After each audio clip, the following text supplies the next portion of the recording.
Job market.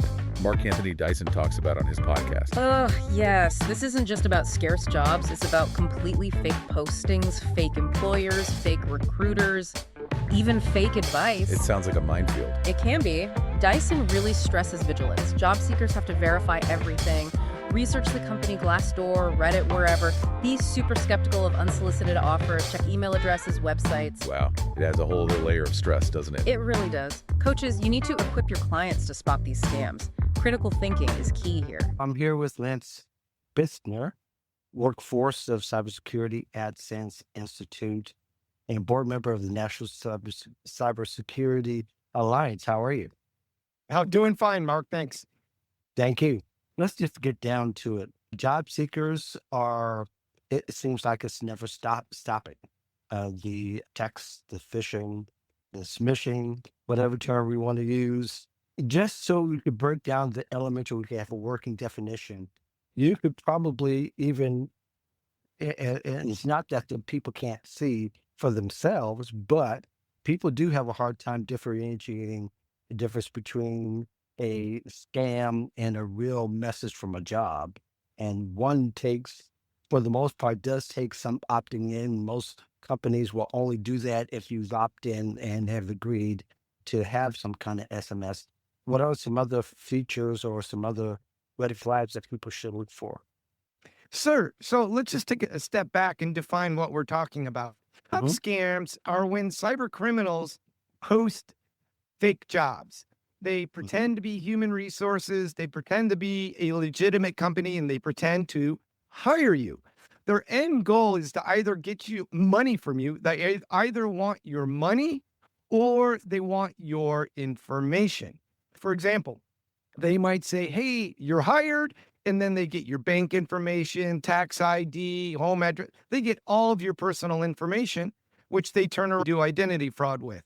Or they do something along the lines of they steal money from you. In other words, maybe they need a credit card to process a payment, or they say, hey, we need you to pay for your work laptop, or you need to pay deductible for your healthcare insurance. They're either trying to trick or fool you out of money or your information, pretending to hire you. Yeah. And which one would you say that they're looking more for? And I know it might be dependent upon the scammer or the schemes or maybe the school of scammers, so to speak, that float around. But a lot of times it seems like the personal information is really what they really want because they can use that over and over again for years to come. Oh, they can. They're probably going to go for both. They're going to go for whatever they can get. Your credit card, your bank transfer, check, and as much personal information. Quite often how these scams go is once they get a little bit of what they want, they keep asking for more and more until you just finally say, this is a scam. And then you tell them to leave. But they'll just keep going and get as much as they can. Yeah. Now there's discussion about whether people should ignore it or should they report and block, or should they be doing something else in addition to either one of those? Really, first, it depends on what country you're in. Who do you report to? Things like that. You can report it if you want. So the U.S. government, if you're based in the United States, you can report to the FTC, the FBI, or things like that. Or one of the things you can do is maybe the scammer's pretending to be a company like Apple. And they're pretending to hire you into Apple, but it's not Apple. If you figure out it's a scam, you can always let Apple know. But I'd be less concerned about reporting and more about just don't fall for the scams. Yeah, good call. I think ultimately scammers are interested in the quit it and bid it kind of thing, where they want to scam you and then get out of the way so that they can't be traced, tracked, or whatever. Because, of course, I don't know all the behaviors of the scammer, but it seems like they're all acting upon job seekers' desperation, and they're throwing this wide net. Is that something that seems to what it looks like to you too? Absolutely. So most scams, most human-based attacks really use emotion. And when people have been looking for jobs for 3 months, 6 months, 9 months, desperation is a very good word. These people are desperate.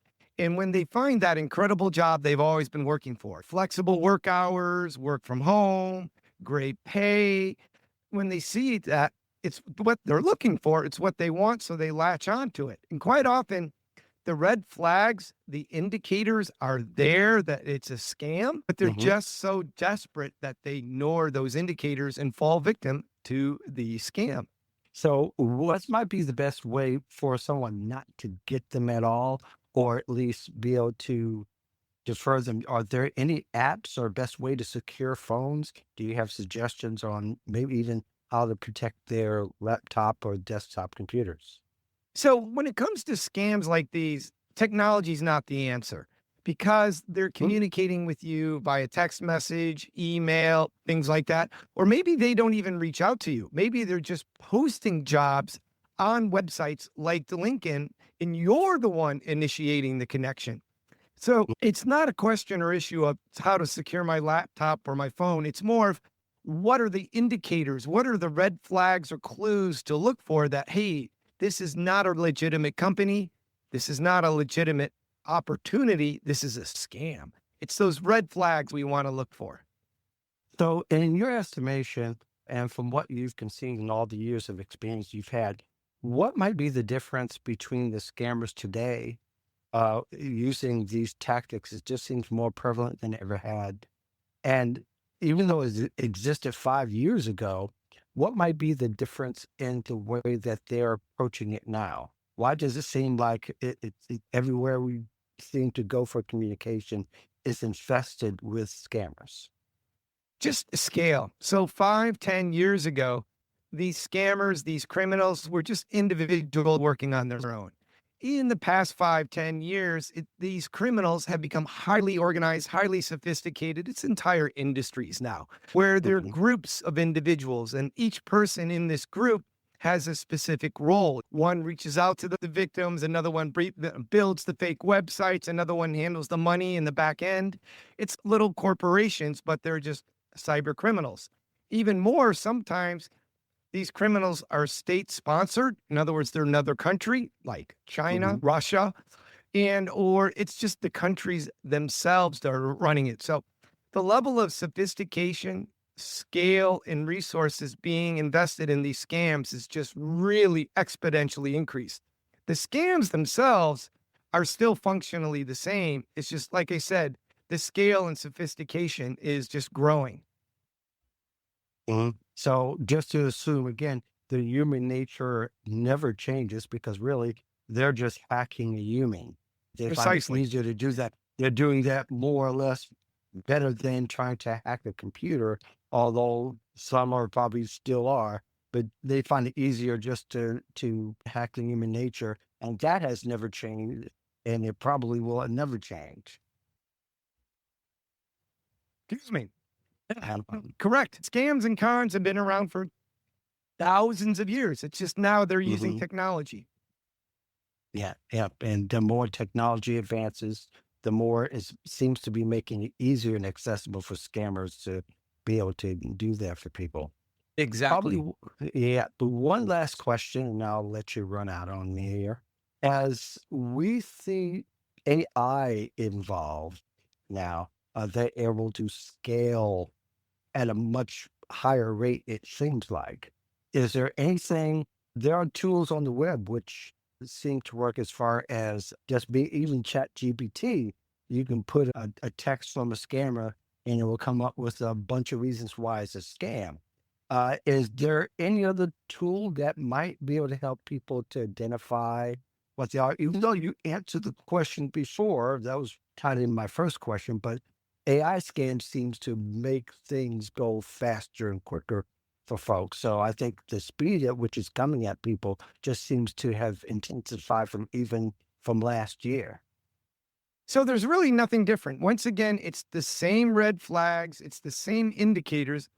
We may want to Mhm. actually list what those red flags and indicators are, but it doesn't matter if it's a human scamming you or AI. It's the same red flags, it's the same indicators. Very good. Thank you so much for your time, Lance.